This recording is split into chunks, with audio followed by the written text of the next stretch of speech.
Video 239. This is a FOURSET, my own special auto tile format that we can chop up, mix match, and get all of the auto tile subtiles we need out of it. We are stubbing in the FOURSET system in this video. It has no constant data, but it does have variable data. So down here is a lookup table. It takes a layer, tile value, and FOURSET cluster index and spits out a thing called a bin4. A bin4 is a 5x5 bitmap that's encoded into a uint32 value. So over here, this cell here would have a bin4, this cell has a bin4, etc., etc., etc. So these are little tiny 5x5 bitmap cells. It's very low resolution, but it'll be good enough for now. We can extend on that later. This would be a bin4 in FOURSET cell 14 right down here.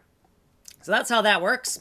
And it has 768 entries because we have 3 layers times 16 different types of tiles per layer times 16 subclusters per FOURSET design.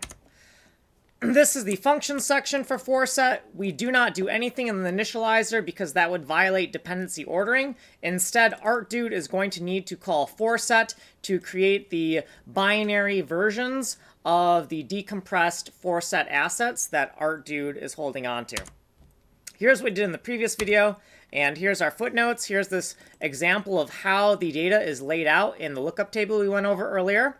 And here's what we did in this video. If you want a longer explanation of what we just did, you can go to this playlist. You've been on this playlist, you can get the source code here, and you can email me here. This has been video number 239, FOURSET Stub. Like, subscribe, send coffee.